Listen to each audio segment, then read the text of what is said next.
Hello दोस्तों, नमस्कार, good evening. स्वागत है आप सभी का देहरादून स्टडी पॉइंट पे। तो वेरी वेरी गुड इवनिंग दोस्तों आप सभी को। और यहाँ पे दोस्तों यह है यूकेएसएससी के प्रीवियस ईयर के प्रैक्टिस सेट की क्लास, और जहां पे हम पुराने पेपर्स को डिस्कस करते हैं। और प्रैक्टिस सेट नंबर यहां पर ये 8 है, तो बहुत इंपॉर्टेंट है दोस्तों। और यहां पे बता दें कि आज जो हम डिस्कस कर रहे हैं ये लेटेस्ट पेपर है, ग्राम विकास अधिकारी का पेपर है, और जो थर्ड शिफ्ट में हुआ था उसका यहाँ पे ये पेपर है। तो जरूर बताइए दोस्तों वीडियो के लास्ट में कि आपका यहाँ पे कितना नंबर बनता है इस 20 नंबर में से। और यह भी दोस्तों जरूर बताए कि वाकई क्या जो थर्ड शिफ्ट का जो एग्जाम हुआ था उसका लेवल और लेवल के कंपेयर में थोड़ा टफ था या थोड़ा इजी था, या फिर लगभग बराबर ही थे सभी शिफ्ट के। तो इसका आंसर दीजिए दोस्तों। पहला क्वेश्चन है और पूछा है कि पसीना शब्द का तत्सम रूप क्या है। तो बताइए दोस्तों इसका सही आंसर क्या होगा। पसीना शब्द का जो तत्सम रूप है वह क्या होगा। ऑप्शन ए, बी, सी या फिर डी। प्रश्विन, प्रस्वन या फिर प्रश्विन या फिर प्रश्वन। तो क्या इसका सही होगा, यानी तत्सम रूप आपको बताना है। तो देखिए दोस्तों यूकेएसएससी आपको तत्सम तत्व बार बार पूछ रहा है। तो हमने आपको जो सीरीज कराई थी पंचनामा सीरीज, वहां पे हमने आपको लगभग 150 तत्सम शब्द करवाए हैं जो सबसे इंपॉर्टेंट है। आप दोस्तों उन्हें जरूर देखें। हिंदी पंचनामा की जो सीरीज है हिंदी क्रैश कोर्स में प्ले लिस्ट अलग बनाई है, जरूर वहां पे देखें। तो पसीना शब्द का तत्सम रूप आपको बताना है। तो जी हाँ दोस्तों, आप सभी इसका सही आंसर देंगे। और ऑप्शन नंबर जो आपको सी दिखाई दे रहा है प्रश्विन, यह बिल्कुल सही है। पसीना शब्द का जो तत्सम रूप है वो ऑप्शन नंबर सी यानी प्रश्विन, यह बिल्कुल सही है। अब है क्वेश्चन नंबर 2, और इसका आंसर दीजिए जरा कि जो प्रत्यय, संज्ञा, सर्वनाम आदि शब्दों में जुड़कर नए शब्द की रचना करते हैं वह कहलाते हैं यत प्रत्यय, विंतन प्रत्यय, अनीय प्रत्यय या फिर तदित प्रत्यय। तो इसका आंसर दीजिए दोस्तों, इसका सही आंसर क्या होगा। तो बताइए दोस्तों इसका सही आंसर क्या होगा। तो बताइए दोस्तों इसका सही आंसर क्या होगा। तो जी हाँ दोस्तों, आप सभी इसका सही आंसर देंगे, और इसका सही आंसर है ऑप्शन नंबर जो डी आपको दिखाई दे रहा है तदित प्रत्यय, यह बिल्कुल सही है।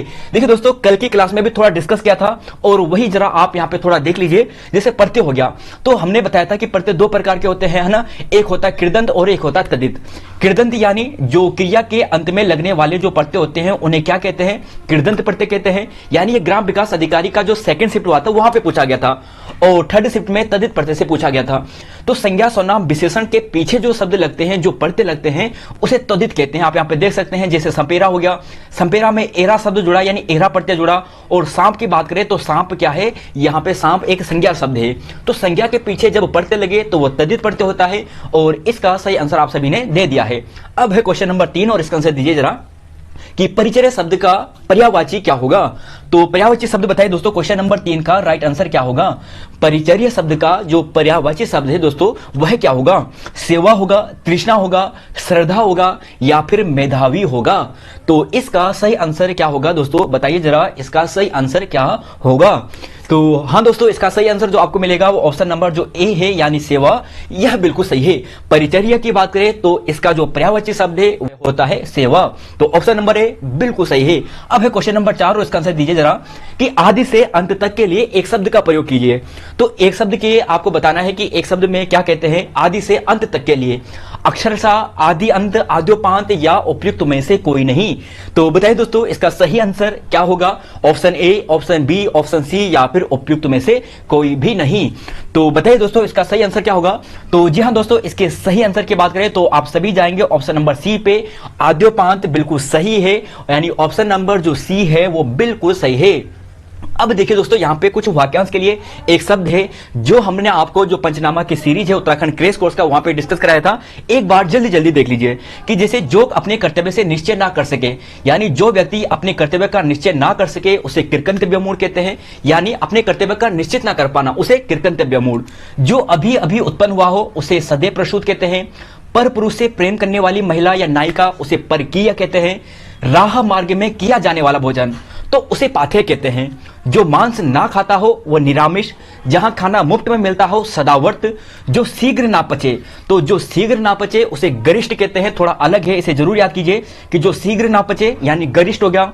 गद्य पद्य युक्त काव्य, यानी जिसमें गद्य भी होता है पद्य भी होता है, उसे चंपू कहते हैं। दोनों भवों के बीच का स्थान त्रिकुटी कहते हैं। और शाम का समय जब पशु चर के लौटते हैं तो उसे गोधली कहते हैं। तो यहां तक तो ये हो गया। जरा थोड़ा और भी देख लीजिए, जैसे यहाँ पे कुछ और भी है। जैसे ये हो गया, हवन में जलाने वाली लकड़ी उसे समिधा कहते हैं। जो स्त्री के वशीभूत हो या स्त्री का जैसा आचरण करता हो उसे स्त्रीण कहते हैं। और यह जो प्रश्न है दोस्तों यह ग्राम विकास अधिकारी में उत्तर प्रदेश के क्वेश्चन में पूछा गया था। तो अक्सर यूकेएसएससी उत्तर प्रदेश के क्वेश्चन को यहाँ पे पिकअप करता है, तो देख लेना। जो बाएं हाथ से बाण चलाता हो उसे सव्यसाची कहते हैं। पुत्री का पुत्र या फिर पुत्री, देखिए पुत्री का पुत्र हो तो दोहित्र, और पुत्री का अगर पुत्री हो तो उसे दोहित्री। मछली मारकर खाने वाले को धीवर कहते हैं, यानी उनकी मछली मारकर जो आजीविका चलाते अपनी उसे धीवर कहते हैं। समुद्र की आग को बड़वानल कहते हैं। अच्छा, जो जंगल की आग होती है उसे क्या कहते हैं? दवानल कहते हैं। और जो पेट की आग होती है उसे क्या कहते हैं? इसका आंसर आप कमेंट बॉक्स में दीजिए। अर्धरात्रि का समय निशीथ कहते हैं। रंगमंच का पर्दा उसे यवनिका कहते हैं, और रंगमंच के पीछे का खाली स्थान उसे नेपथ्य कहते हैं।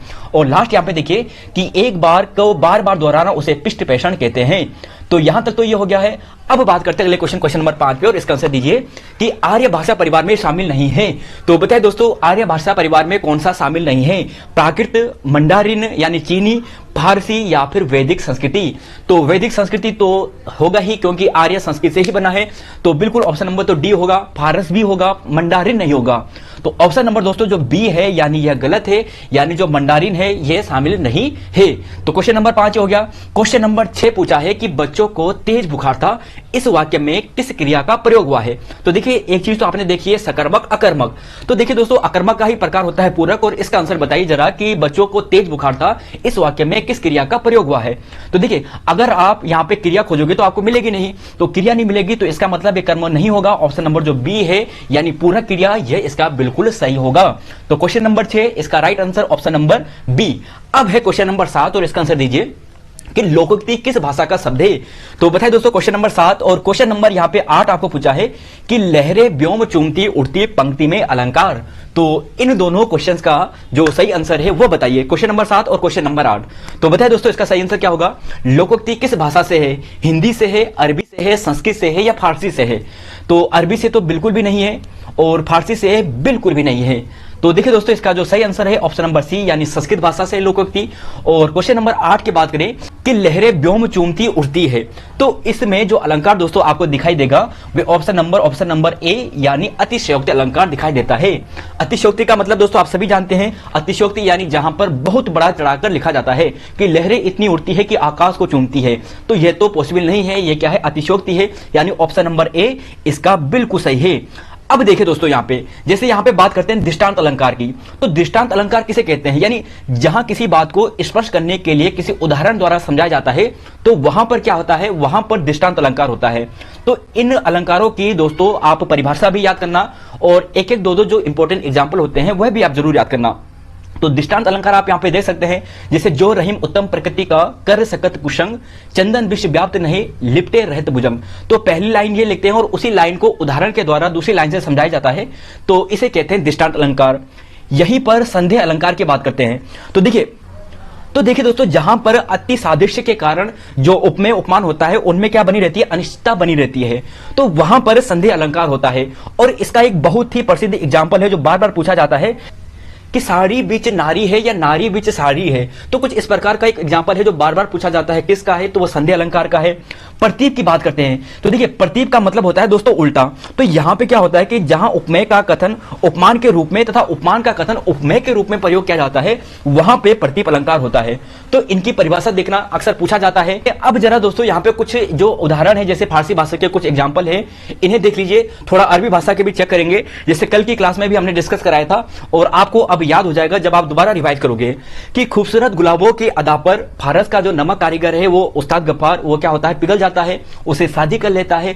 शादी करने के बाद उसे अफसोस होता है, और अफसोस होने के बाद जब वो सोचता है कि उसने शादी क्यों की, उसने अपनी जिंदगी तबाह कर ली, अब वो गले में बैठकर हजार अफसोस के साथ आईना देखता है। तो कल भी हमने ट्रिक बनाई थी ना, तो आपको याद भी हो गया होगा। एक दो बार रिवाइज करना, आपको आसानी से याद भी हो जाएगा हमेशा के लिए। ये कुछ अरबी भाषा के शब्द है, और इसे भी दोस्तों आप जरूर देखना वीडियो पॉज करके। अब बात करते हैं अगले क्वेश्चन पे। तो क्वेश्चन नंबर 9 है, और इसका आंसर दीजिए जरा कि नाटक लेखन में संवाद से पूर्व निम्न में से किस चिन्ह का प्रयोग किया जाता है? तो बताइए दोस्तों इसका सही आंसर क्या होगा? तो बताइए क्वेश्चन नंबर 9 का। तो जी हाँ दोस्तों, अगर इसके सही आंसर की बात करें कि नाटक लेखन में संवाद से पूर्व, तो यह मिलेगा आपको ऑप्शन नंबर ए, यानी कोलन। तो कोलन इसका बिल्कुल सही है। और यहाँ पे देखिए दोस्तों, जो विराम चिन्ह होते हैं वो सभी आप यहाँ पे देख लीजिए, अक्सर पूछे जाते हैं कि पूर्ण विराम कैसा लिखा जाता है, अर्ध विराम कैसा लिखा जाता है ना, योजक चिन्ह, विवरण चिन्ह बार बार पूछे जाते हैं, तो इन्हें आप जरूर देखना, अक्सर पूछे जाते हैं। अब है क्वेश्चन नंबर 10, और इसका आंसर दीजिए कि निम्न में से कौन सी गद्य रचना महादेवी वर्मा द्वारा लिखित नहीं है? तो बताइए दोस्तों इसका सही आंसर क्या होगा कि निम्न में से कौन सी गद्य रचना महादेवी वर्मा द्वारा लिखित नहीं है? अशोक के फूल, अतीत के चलचित्र, श्रृंखला की कड़ियां या फिर पथ के साथी। तो इसका सही आंसर क्या होगा? तो बताइए दोस्तों इसका सही आंसर क्या होगा? तो जी हाँ दोस्तों, आप सभी इसका सही आंसर देंगे ऑप्शन नंबर ए यानी बिल्कुल अशोक के फूल। अशोक के फूल की बात करें तो हजारी प्रसाद द्विवेदी जी है, और हजारी प्रसाद द्विवेदी जी के बारे में अभी 3-4 दिन पहले हमने डिटेल क्लास ली थी। अब देखिए जरा महादेवी वर्मा जी के बारे में कुछ इंपॉर्टेंट फैक्ट देखते हैं जो आपको पूछे जाएंगे। तो देखिए कुछ रचनाएं हैं जो हमने पिछली क्लासेस में रिवाइज की थी, एक बार दोबारा देख लीजिए। निहार हो गया, रश्मि हो गया, नीरजा हो गया, है ना। इसके अलावा सांध्य गीत और दीपशिखा और यहां पर सप्तपर्णा। तो यह रचनाएं हैं, कविताएं हैं, किसकी है? महादेवी वर्मा जी की है, और इनका कर्म भी यही है। और कर्म याद करने का यहाँ पे ट्रिक भी बताई थी कि निहाटी रश्मि नीरजा को शांति के समय दीप शिखर की सप्तपर्णी गुफा से। तो यहाँ पर यह था। रेखा चित्र की बात करते हैं दोस्तों तो 2 हैं, अतीत के चलचित्र और यहाँ पर स्मृति की रेखाएं। अब यहाँ पे देखिए दोस्तों कुछ और भी हैं, जैसे स्मरण यानी रेखा चित्र और भी है, जैसे पथ के साथी हो गया, है ना, मेरा परिवार हो गया, भक्तिन हो गया, गिल्लू हो गया, श्रृंखला की कड़िया जो काफी इंपॉर्टेंट है, यहाँ पे यूकेएसएससी ने आपको ऑप्शन में दिया था, भारतीय संस्कृति के स्वर हो गया, है ना, संकल्पिता और क्षणदा। तो यह जो प्रमुख रचनाएं हैं दोस्तों यह महादेवी वर्मा जी की, और इसे आप बार बार रिवाइज करना। अब है क्वेश्चन नंबर 11 और इसका आंसर दीजिए कि रमेश पुस्तक पढ़ता है, इस वाक्य में उद्देश्य है। तो इसका सही आंसर क्या होगा दोस्तों, जरा बताइए कि पुस्तक हो गया, पढ़ता हो गया, पुस्तक पढ़ता है या फिर रमेश। तो बताइए दोस्तों क्या होगा? तो बताइए। देखिए वाक्य की बात करते हैं तो 2 ही चीज होती है, उद्देश्य होगा, विधेय होगा। उद्देश्य कहते हैं जिसके बारे में बात की जाती है, यानी जिसने बात कही है तो वो उद्देश्य होता है, और बाकी उद्देश्य ने जो चीजें कही होती है वो विधेय के अंतर्गत आता है। तो उद्देश्य मतलब जिसके बारे में बात की गई है। तो रमेश है, रमेश ने पुस्तक पढ़ता है, तो रमेश क्या होगा? ऑप्शन नंबर जो डी है यह बिल्कुल सही है, यह उद्देश्य है। और पुस्तक पढ़ता है अगर आपको पूछा जाता तो यह विधेय होता। अब है क्वेश्चन नंबर 12 और इसका आंसर दीजिए जरा कि नदी नाव संयोग लोकोक्ति का अर्थ क्या होगा? विस्तार मेल, दीर्घ मेल, लघु मेल या फिर क्षणिक मेल। तो बताइए इसका सही आंसर क्या होगा? ऑप्शन ए, बी, सी या फिर डी। तो बताइए दोस्तों इसका सही आंसर क्या होगा? तो जी हाँ दोस्तों, आप सभी इसका सही आंसर दे रहे हो, और इसका जो राइट आंसर है ऑप्शन नंबर डी यानी क्षणिक मेल। तो क्षणिक मेल दोस्तों इसका बिल्कुल सही है, और आपको ध्यान रखना है आने वाले एग्जाम में। तो नदी नाव संयोग यानी क्षणिक मेल। अब है क्वेश्चन नंबर 13 और इसका आंसर दीजिए कि ऑल इंडिया रेडियो दिसंबर 1957 ईस्वी के बाद निम्नलिखित में से किस नाम से पुकारा जाता है? तो देखिए 1957 के बाद दिसंबर में, तो देखिए इसका मतलब एक फैक्ट आपके लिए यहाँ पे ये हो गया कि दिसंबर 1957 के बाद इसका नाम चेंज हुआ था, और ऑल इंडिया रेडियो का जो नाम हुआ था वो सभी आप जानते हैं आकाशवाणी है। और एक प्रश्न दोस्तों यहां पे ये देता हूं कि आकाशवाणी नाम यानी यह नाम किस व्यक्ति द्वारा सुझाया गया था? तो जरूर इसका आंसर दीजिए, सरल क्वेश्चन है, आप सभी सही आंसर देंगे। तो क्वेश्चन नंबर 13 ये हो गया है। क्वेश्चन नंबर 14 कि अंश का अर्थ होता है भाग, तो अंश का अर्थ क्या होगा? अंश का अर्थ भाग है, तो अंश का अर्थ क्या होगा? तो अंश और अंश देखिए कितना फर्क है, और इसका आंसर बताइए जरा कि सहारा, उभय, आशा या फिर कंधा। तो बताइए दोस्तों क्या होगा? कंधा। तो बताइए दोस्तों इसका सही आंसर क्या होगा? ए, बी, सी या फिर डी। तो बताइए सहारा, उभय, आशा या कंधा। तो बताइए दोस्तों इसका सही आंसर क्या होगा? तो जी हाँ दोस्तों, इसके राइट आंसर की बात करें तो ऑप्शन नंबर जो सी है यह गलत है, बी भी गलत है, ए भी गलत है, और ऑप्शन नंबर जो डी है यह बिल्कुल सही है। तो क्वेश्चन नंबर 14 का right answer option number D हो गया है। अब है यहाँ पे क्वेश्चन नंबर 15 और क्वेश्चन नंबर 16। देखिए इन दोनों का आंसर दीजिए जरा कि क्वेश्चन नंबर 15 का क्या होगा और क्वेश्चन नंबर 16 का।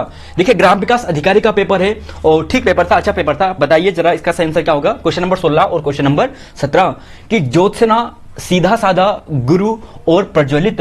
तो अशुद्ध वर्तनी कौन सा है दोस्तों, आपको यह बताना है। तो देखिए दोस्तों, शुद्ध वर्तनी बहुत इंपॉर्टेंट होती है, अक्सर एग्जाम में पूछी जाती है। तो प्रज्वलित तो बिल्कुल ऐसा ही लिखा जाता है, प्रज्वलित बिल्कुल सही है, प्रज्वलित यहाँ पे दोस्तों बिल्कुल सही है। तो यानी ये तो बिल्कुल सही हो गया, है ना। तो प्रज्वलित यहाँ पे ये बिल्कुल सही हो गया। गुरु की बात करें तो यह भी सही है। ज्योत्सना की बात करें दोस्तों तो यह भी सही है। तो ऑप्शन नंबर जो डी है सीधा साधा, यह गलत है। इसका होता है दोस्तों, जैसे सीधा लिख दिया है तो सीधा साधा नहीं होता दोस्तों, सीधा सादा होता है, सीधा सादा। तो यह इसका शुद्ध होगा, और यह आपको ध्यान रखना है। तो क्वेश्चन नंबर 16 ये हो गया। और क्वेश्चन नंबर 15 के आंसर की बात करें दोस्तों तो इसका जो सही आंसर है वो आपको मिलेगा ऑप्शन नंबर सी यानी राजेश जोशी जी।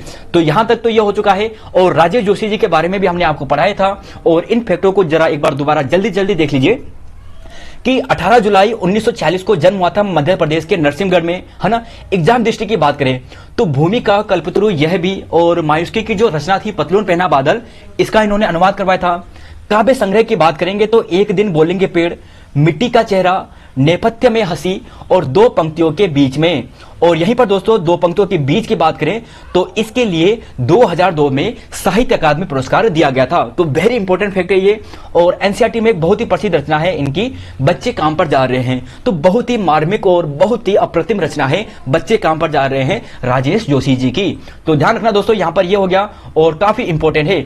और इसके अलावा दोस्तों कुछ और भी है, जैसे यहाँ पे बात करें कि जैसे नाटक की बात करते हैं तो नाटक आप यहाँ पे देखोगे जादू जंगल हो गया, है ना। तो जादू जंगल हो गया, अच्छे आदमी, टंकारा का गाना, तुक्के पर तुक्का। एक कवि की नोटबुक की बात करें तो आलोचनात्मक रचना है। सोमवार व अन्य कहानियां हो गया, कपिल का पेड़, यह इनकी कहानियां हैं।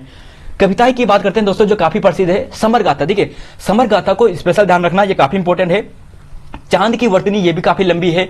प्लेटफॉर्म पर बच्चे काम पे जा रहे हैं, वेरी इंपॉर्टेंट। शासक होने की इच्छा और मारे जाएंगे। तो यह इनकी काफी प्रसिद्ध रचना है, इन्हें जरूर याद कर लेना। एक फैक्ट आपको यहां से पूछा जा सकता है। अब बात करते हैं अगले क्वेश्चन पे, क्वेश्चन नंबर 17, और इसका आंसर दीजिए जरा। निर्निमेष शब्द का अर्थ क्या है? कि निर्निमेष शब्द का अर्थ क्या है बताइए दोस्तों। आलस्य होना, बिना पलक झपकाए, पलक झपकाना, या फिर उपयुक्त में से कोई नहीं। तो इसका सही आंसर क्या होगा बताइए दोस्तों, इसका सही आंसर क्या होगा? तो जी हाँ दोस्तों, आप सभी इसका राइट आंसर दे रहे हैं और इसका राइट आंसर होगा ऑप्शन नंबर बी, यानी बिना पलक झपकाए। तो निर्निमेष किसे कहते हैं? बिना पलक झपकाने को। और यह दोस्तों जो एक वाक्य होता है ना, वहां पर भी बार बार पूछा जाता है। तो क्वेश्चन नंबर 17 ये हो गया। क्वेश्चन नंबर 18 कि स्वर संधि का भेद नहीं है। तो स्वर संधि का भेद कौन सा नहीं है? वृद्धि संधि, गुण संधि, जस्तो संधि, या फिर दीर्घ संधि। तो यह तो बहुत सरल क्वेश्चन है और इसका आप सभी आंसर देंगे ऑप्शन नंबर सी, यानी जस्तो संधि इसका बिल्कुल उदाहरण नहीं है। और वृद्धि, गुण, यण, दीर्घ, है ना, आप सभी जानते हैं। तो क्वेश्चन नंबर 18 ये हो गया। अब है क्वेश्चन नंबर 19 और क्वेश्चन नंबर 20, और इसका आंसर दीजिए कि अतीन्द्रिय शब्द में उपसर्ग कौन सा जुड़ा है। और हस्ताक्षर की बात करते हैं तो देखिए दोस्तों, एक वचन, बहुवचन बार बार पूछे जाते हैं, तो इन्हें जरूर याद करना, एक नंबर आने वाले एग्जाम में आपको दिलाएगा। तो बताइए जरा क्वेश्चन नंबर 20 का और क्वेश्चन नंबर 19 का, तो बताइए जरा। तो देखिए दोस्तों, हस्ताक्षर आप सभी जानते हैं एक वचन में नहीं आता है, यह हमेशा बहुवचन में आता है। हस्ताक्षर हमेशा बहुवचन में। और अतीन्द्रिय की बात करें तो अति धन इंद्रिय से बना है, अति यानी छोटी ई की मात्रा। तो ऑप्शन नंबर जो आपको ए दिखाई दे रहा है दोस्तों, यह बिल्कुल सही है। तो ऑप्शन नंबर ए इसका बिल्कुल सही है। और यहां पर दोस्तों, यहां पर यह क्लास हमारी हो गई है। अब देखिए दोस्तों, आपको यह बताना है कि इन 20 नंबर में से आपके कितने नंबर बने हैं। तो 20 में से 20 आपके बने हैं या फिर थोड़ा कम बने हैं, तो जरूर बताइए दोस्तों कि कितना आपका यहां पे बना है, कितना अच्छा स्कोर आपका यहां पे हुआ है। तो यहां तक दोस्तों इतना ही है। तो मिलते हैं दोस्तों आपको नई वीडियो में। तो थैंक यू दोस्तों। और हाँ दोस्तों, वीडियो को लाइक करना और अपने दोस्तों के साथ शेयर करना, और अगर आप चैनल पे नए हैं तो चैनल को सब्सक्राइब करना बिल्कुल मत भूलिए। तो धन्यवाद। जय हिंद दोस्तों, जय उत्तराखंड, जय देवभूमि। तो मिलते हैं अभी नई वीडियो में।